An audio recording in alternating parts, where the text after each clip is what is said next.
Good morning, students. I welcome you all in our DAV e-learning classes. In our previous lecture, we discussed about the different peaks in mass spectrum, like as the molecular ion peak or parent peak, metastable peak and isotopic peaks. और भी इसके अलावा कुछ हमने minor peaks भी देखी थी. Minor peaks जो होती हैं कौन से फ्रैगमेंट की हैं उसका पता हम m/e रेशियो से लगा लेते हैं. वो जब हम डिफरेंट मोड्स ऑफ फ्रेगमेंटेशन देखेंगे तब हम वो सारी स्टडी करेंगे. अभी हम लोग देख रहे हैं आइसोटोपिक पीक अगर मिल रही है स्पेक्ट्रम में तो उसके लिए पीक इंटेंसिटी रेशियो क्या रहेगा. तो एक क्वेश्चन करवा रही हूँ इसी से रिलेटेड आप लोगों को.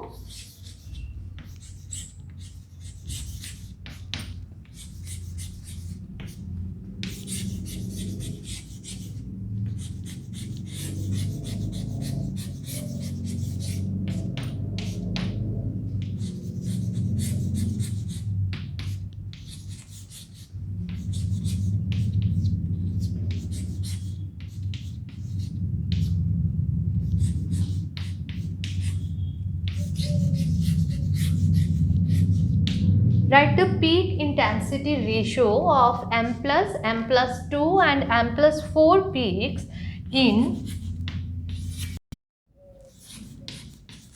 CH2 Cl2.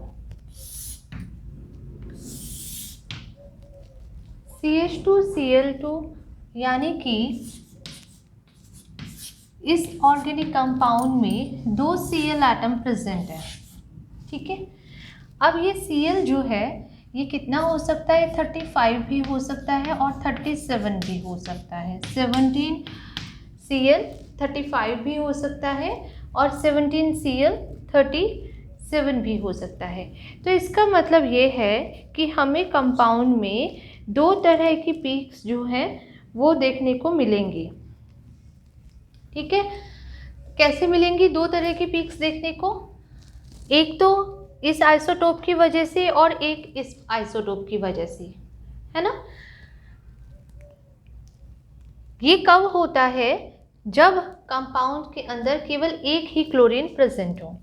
सपोज एक क्लोरीन प्रेजेंट है तब हम कहते हैं कि एक क्लोरीन जो है दो आइसोटोपिक फॉर्म में प्रेजेंट होता है और ये हमें पता है कि इसका अमाउंट जो है 75% होता है और 37 का अमाउंट जो है वो 25% होता है. इसका मतलब ये होता है कि अगर एक क्लोरीन प्रेजेंट है तो हमें पीक का इंटेंसिटी रेशियो 3:1 मिलता है. ठीक है, ये तो हमें पता है. लेकिन इस कंपाउंड में 2 Cl2 प्रेजेंट है तो यहाँ पर पीक जो है कितनी तरह की मिल सकती है? यहाँ पर m प्लस पीक मिल सकती है, m प्लस 2 पीक मिल सकती है, m प्लस 4 मिल सकती है. अब m प्लस 4 कैसे मिल सकती है तो देखते हैं. सबसे पहले m प्लस पीक किसकी वजह से मिलेगी? CH2 Cl2 में m प्लस पीक जो है ये हमें मिलेगी जब CH2 Cl ये भी 35 हो और ये वाला Cl भी 35 हो. तो इस कंपाउंड की वजह से ये जो रेडिकल कैटायन बनेगा ये हमें मॉलिक्यूलर आयन पीक देगा. ठीक है. लेकिन अगर हम यहाँ पे लिखते हैं m प्लस 2, लेकिन अगर इस CH2 Cl में एक Cl 35 है आइसोटोप और एक Cl जो है वो 37 आइसोटोप है तो इसका मतलब ये है कि ये वाला रेडिकल कैटायन जो है हमें m प्लस 2 पीक देगा.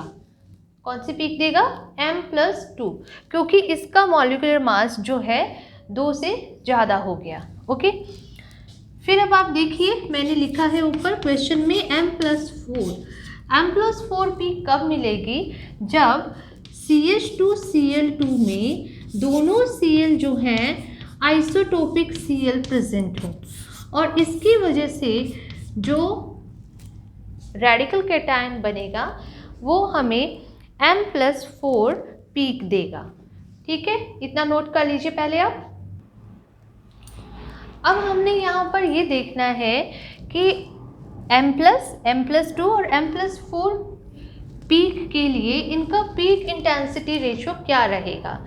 तो इसको निकालने के लिए हमारे पास में एक फॉर्मूला है, नोट कीजिए।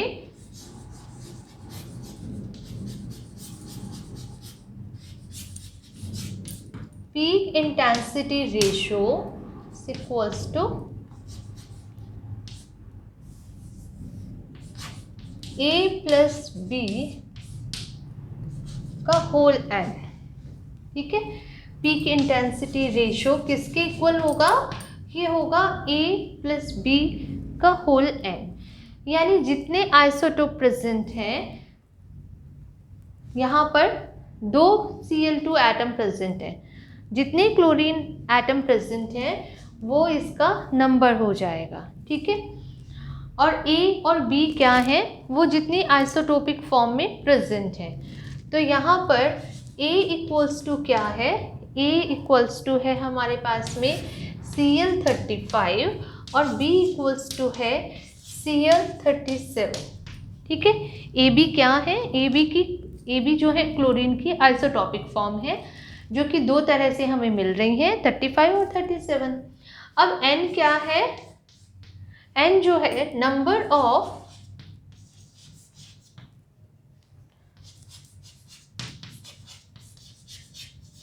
आइसोटोपिक एटम है। अब यहाँ पर अब हमारा आइसोटोपिक एटम कौन है, Cl है, तो Cl का नंबर कितना है, 2 है। तो अब हमारे पास में फॉर्मूला क्या बन जाएगा, फॉर्मूला बन जाएगा पीक इंटेंसिटी रेशियो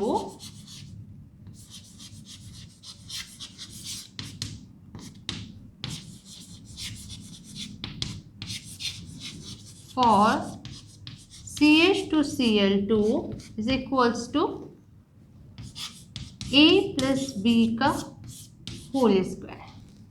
ठीक है, अब A मैंने लिखा कि 35 है और Cl कितना है, 37 है। इसका रेशो हमें पता है, इसका ऑलरेडी रेशो जो आएगा वो कितना आएगा, 3:1 आएगा। इसका मतलब ये हो जाएगा कि ये वाला Cl जो है 37 से 3 गुना अमाउंट में प्रेजेंट है। तो मैं इसको ये लिख सकती हूँ A equals to 3 and B equals to 1। ठीक है, तो ऐसे कंडीशन में peak intensity ratio for CH2Cl2 is equals to किसके इक्वल हो जाएगा, अब ये 1 प्लस 3 का होल स्क्वायर हो जाएगा, या फिर हम लिखें इसको 1 प्लस 3 की जगह पर हम इसको लिखते हैं 3 प्लस 1 का होल स्क्वायर, क्योंकि A क्या ले रहे हैं, हम 3 ले रहे हैं, तो ये हो जाएगा 3 प्लस 1 का होल स्क्वायर।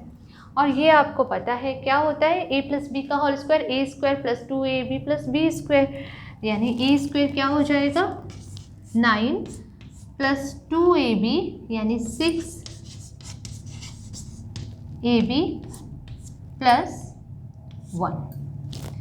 ठीक है, तो अब हमारे पास में रेशियो क्या आ जाएगा, पीक इंटेंसिटी रेशियो आ जाएगा 9:6:1। ठीक है, इसका मतलब ये है कि जो हमारी M+ वाली पीक है, M+2 पीक है हमारे पास में, और हमारे पास में है M+4 पीक, तो इसका रेशियो रहेगा 9:6:1।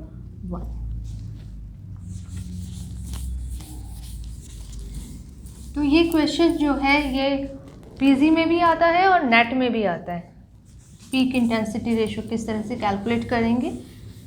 तो ये नेट का अच्छा क्वेश्चन है, आपको आ गया होगा आई होप। अब हम देखते हैं इसके अंदर नेक्स्ट क्वेश्चन। नेक्स्ट क्वेश्चन है हमारे लिए CH2Br2 में पीक इंटेंसिटी रेशियो को फाइंड आउट करना है। Find out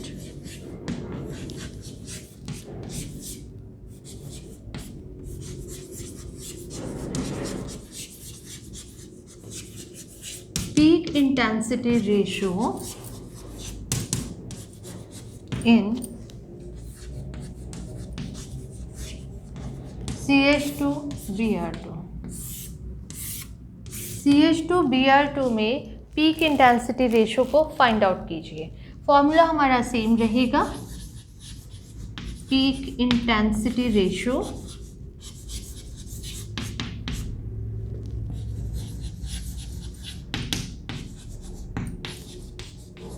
in CH2Br2 is equals to, किसके इक्वल हो जाएगा, A प्लस B का होल n।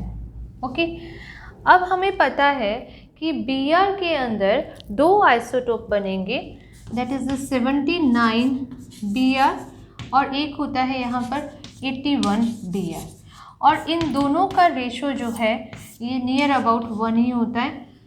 ठीक है, 0.99 समथिंग होता है ये, तो इसको हम 1 ही मान के चलेंगे।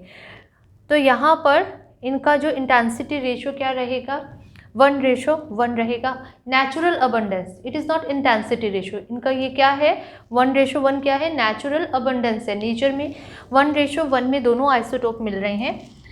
ये थोड़ा सा पॉइंट्स के अंदर कम होता है, तो वो डिफरेंस जो है नेग्लिजिबल है, इसलिए हम इसको 1:1 लिख रहे हैं। तो क्या हो जाएगा, 1 + 1, n इक्वल्स टू कितने हैं, 2Br है तो 2 आ जाएगा। और अब क्या हो जाएगा, 1 + 2 + 1।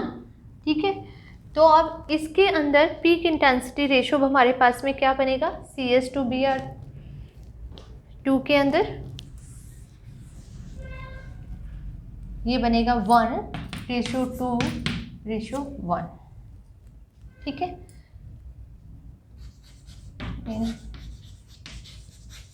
CH2Br।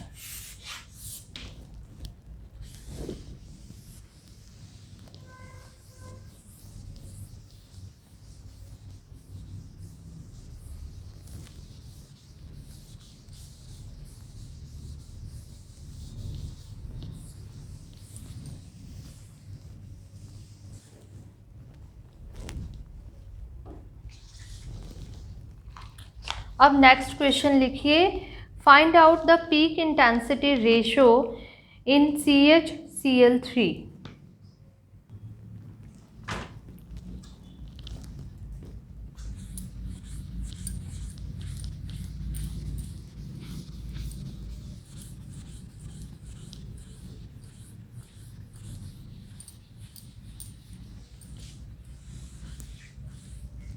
उतार लिया होगा, आई होप आपने ये नोट कर लिया।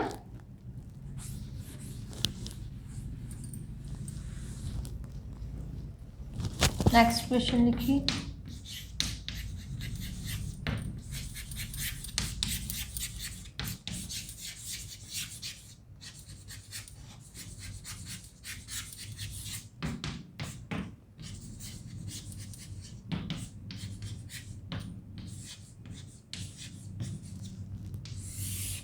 अब देखिए CHCl3 के अंदर हमने करना है पीक इंटेंसिटी रेशो को find out.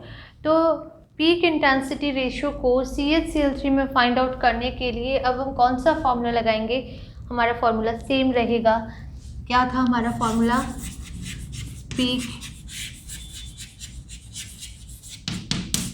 Intensity ratio is equals to A + B का होल n। ठीक है, n क्या होता है, n is the number of isotopic atom. तो यहाँ पर आइसोटोपिक एटम कितने हैं, 3 हैं। हियर n इक्वल्स टू क्या है, 3 है। बस ये चेंज हो गया, और ये चेंज होते ही A + B का क्यूब हो जाएगा। तो पीक इंटेंसिटी रेशो किसके इक्वल हो जाएगा, A + B का क्यूब हो जाएगा। ठीक है, तो अब हमारे पास में जो फॉर्मूला आएगा, मैं इसको शॉर्ट में लिख दूँ, PIR for CHCl3 is equals to, ये किसके इक्वल हो जाएगा, इक्वल हो जाएगा, आपको पता है क्या रहता है हमारे पास में, 3:1 का नेचुरल अबंडेंस होता है। तो यहाँ पर ये हो जाएगा A³ + 3 a square b plus 3 b square a and plus b cube. ठीक है, अब हमारे पास में ये वाला फॉर्मूला बन जाएगा। अब इस फॉर्मूले में वैल्यूज पुट करेंगे।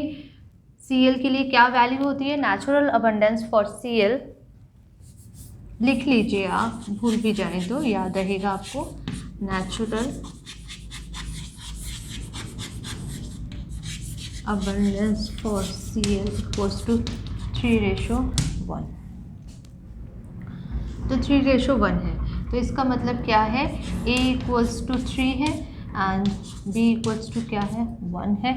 तो ये क्या हो जाएगा, 3 का होल क्यूब प्लस 3, ठीक है, और ये क्या हो जाएगा 3 स्क्वायर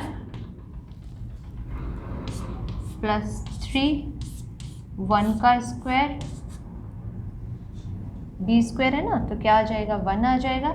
और अब हमारे पास में ए कितना है 3 है, प्लस बी का क्यूब यानी 1 का क्यूब। ठीक है, वैल्यूज़ को पुट कर देंगे। अब हमारे पास में क्या आंसर आएगा, 3 3 जा 9 प्लस 3 3 जा 9, 9 3 जा 27 प्लस 1 का स्क्वायर है, तो ये क्या हो जाएगा 9 हो जाएगा। यहाँ पर आएगा, ये क्यूब है तो ये कितना आएगा, ये आना चाहिए 27। 3 3 जा 9, 9 3 जा 27 प्लस 9 हो गया। और फिर इसके बाद में अगेन तो ये क्या हो जाएगा 1। ठीक है, तो अब हमारे पास में क्या आएगा 27। अगर वो कहता है पीक बताइए, अब यहाँ पर पीक कौन कौन सी मिलेंगी, देखिए यहाँ पर पीक मिलेगी, एक तो मिलेगी अब हमारे पास में Cl 35, Cl 35 और Cl 35 प्रेजेंट है। तो अगर ये वाला सेट प्रेजेंट है तो ये वाला सेट हमें क्या दे देगा, m+1 दे देगा। तो m+1 के लिए यहाँ पर इंटेंसिटी कितनी आएगी, 27 आएगी। ठीक है, एक सेट हमारा ये बनेगा। दूसरे वाला सेट क्या बनेगा, Cl 35, Cl 35 एंड Cl 37।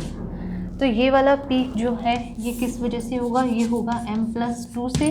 तो यहाँ पर ये 27 वाला जो पीक जो है ये m+2 को शो करेगा। ठीक है, देन अब हमारे पास में जो आएगा वो क्या आएगा, m+4 हो जाएगा। m30 यहाँ पर जो सेट बनेगा वो बनेगा 35। ये वाला काम आपने रफ में कर लेना है। यहाँ पर क्या बनेगा 35 और ये वाला आ जाएगा 37, ये भी हो जाएगा 37। तो यानी m जो है किससे बढ़ गया, +4 से बढ़ गया। तो यहाँ पर ये वाला पीक जो है ये डिनोट करेगा m+4 को। अब नेक्स्ट के अंदर क्या हो जाएगा, ये भी 37 हो जाएगा और ये 37 हो जाएगा। तो इसका मतलब है कि ये वाला 1 जो है ये किसका है रेशो, ये है m+6 पीक का है। ठीक है, तो CHCl3 में इस तरह से हमें कितनी पीक दिखाई देंगी, हमें यहाँ पर मिलेंगी 4 पीक्स। यानी यहाँ पर M+ पीक होगी, मॉलिक्यूलर आयन पीक, और उसके साथ में क्या मिलेगा M+2 पीक, M+4 पीक और M+6 पीक। अगर ये ही क्वेश्चन हो CHBr3 में,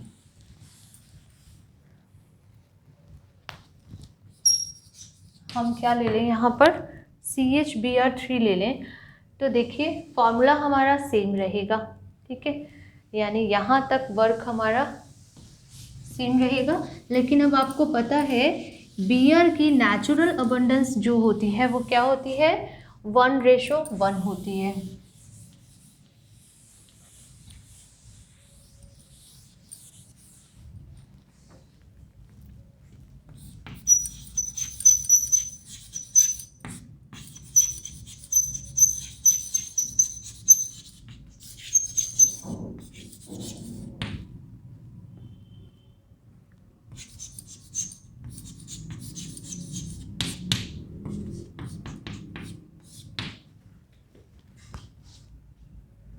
वन रेशो वन होती है। ठीक है, अब 1:1 का क्या मतलब है, यहाँ पर A इक्वल्स टू भी 1 है और B इक्वल्स टू भी 1 है, तो मैं ये वाली वैल्यूज़ इस वाले फॉर्मूले में पुट कर रही हूँ। तो क्या हो जाएगा, यहाँ पर लिखेंगे अब हम BR3 A क्यूब यानी 1 का क्यूब प्लस 3 देन 1 का स्क्वायर B यानी multiply by 1 plus 3 1 square multiply by 1 plus 1 का स्क्वायर, तो मेरे पास में आ जाएगा 1 प्लस 3 प्लस 3 प्लस 1। ठीक है, पीक यहाँ पर भी वो ही पीक मिलेंगी। कौन कौन सी पीक होगी, एक तो होगी molecular ion peak, ratio m+2 peak, m+4 peak. ठीक है, क्योंकि यहाँ पर भी डिफरेंस जो है 2 का ही है, एक 79 है और एक 81 है, तो m+2 m+4 और यहाँ पर मिलेगा m+6 पीक। लेकिन अब इंटेंसिटी कितनी आएगी, 1:3:3:1। ठीक है, नोट कर लीजिए, बहुत ही अच्छा क्वेश्चन है। और इसी के साथ में अब हम देखते हैं नेक्स्ट क्वेश्चन कि अगर इंटेंसिटी रेशो दिया हो कार्बन टेट्राक्लोराइड में, तो फिर हम इसे कैसे कैलकुलेट करेंगे।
अब आप A+4 B⁴ के लिए आप ये वाला फॉर्मूला लगाएंगे।